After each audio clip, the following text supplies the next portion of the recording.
Hi friends, today we'll be talking about carbon, more specifically how to mass manufacture carbon, and basically whoever figures this out will be the world's first trillionaire. There's a couple things that could make the world's first trillionaire. It'll either be something related to nanotech, graphene, and manufacturing things out of metals on the atomic level, so some version of nanotech. Something incredibly biotech, which would be more information related, so something to CRISPR and genetics, or something related to space. This could be mining asteroids, space travel, whatever. But one of those industries will make the world's first trillionaire, and it's going to be some random crazy kid, from our generation, that figures something out, something crazy. So today we'll be talking about carbon. So what, basically the problem with carbon, or with graphene rather, is that it's hard to manufacture at scale, right? So one of the best ways to make carbon is Scotch tape on a graphite pencil, and you wrap the tape around it and pull it off. And that's not very efficient, obviously. One of the coolest ways to make graphene is Flash Graphene, which takes an amorphous carbon substrate, heats it instantly to 3,000 degrees, and then this excites the substrate so that it settles into a perfectly bonded graphene. But again, same problem. Only, replicatable on a micro level. So my idea is to take a Flash Graphene-like process and combine it with a Direct Laser Sintering style continuous feed system. And basically the idea is, instead of sending an electrical charge to just instantly heat the graphene, we're actually going to use an array of lasers. So the analogy I use is an EDM song. So we're going to use an array of lasers that rises in intensity, almost like a lead up to a bass drop. And as it rises in intensity, we're heating this amorphous feedstock to just under 3,000 degrees, right? So that's the lead up to the bass drop. The bass drop part, so that would be like a first array of lasers. And since we're trying to make it a continuous feed, it would be some kind of moving system like a conveyor belt, or the laser system moves.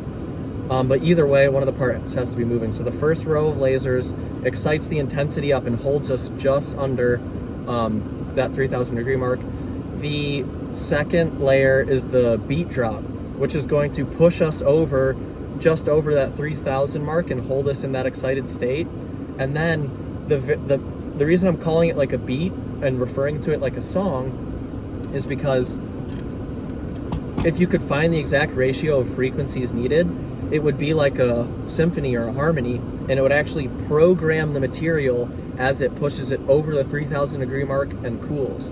And so basically, if you think about it, so think about manufacturing. Manu means hand. Things are literally not built by hand, they're built by machines. So humans literally don't manufacture things anymore. And in the future, things won't even be built by machines, they will be built by frequencies. This is very natural progression if you're just gonna say, hey, what would the future be like? And so basically, the reason it's like a direct laser sintering is because if you think about it, direct laser sintering lays a metal powder and then uses the laser to sinter it. And you're saying, hey, basically, let's do that, but with atomic scale precision. And instead of just having random metal powder, you would be using, you would be exciting the carbon substrate in such a way that it removes any of the amorphous nature and settles it perfectly into, whatever you're coating it to. Like, literally think it like, if Nikola Tesla says, if you wish to understand the universe, think in terms of energy, frequency, and vibration, and we're going to get theoretical in that line of reasoning, this absolutely would be how everything's manufactured in the future. And also, that's what nanotech would be. Nanotech wouldn't be micro machines, it would be the frequencies needed to assemble matter, form covalent bonds in carbon atoms. That almost would be the molecular assembler that Dre Drexler proposed.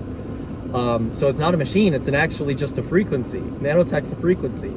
And when I was theorizing with GPT, of course they're like, anything's theoretically possible, it'd be very hard to pull off, the timing, precision at the atomic scale, very hard. And I'm like, yes, I see what you're saying about atomic precision being hard, but frequencies are literally precise. They are literally units of intervals. There is nothing more precise than a frequency. So I'm like, if I knew everything about frequency and had a quantum computer and I could simulate all frequencies interacting in all ways with all materials, wouldn't this be something that naturally a high-tech civilization would figure out, right? And on that line of reasoning, this is the natural next progression. Obviously, yes, it's going to be hard, but you have to get out of the viewpoint of it being hard, just saying, what would the future look like? And so it's funny to think, like, the future is manufactured by frequency, by waves.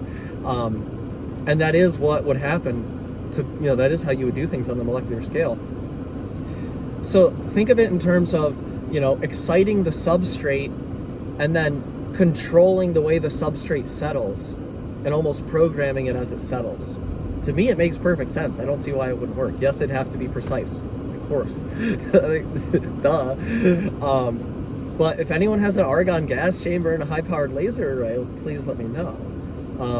The idea of the argon gas chamber is so that you don't need a vacuum. That's the whole point of Flash Graphene, is that, you know, it doesn't have to be done in a vacuum. So you don't need coherence. But if you could do it in a vacuum, it'd be even easier.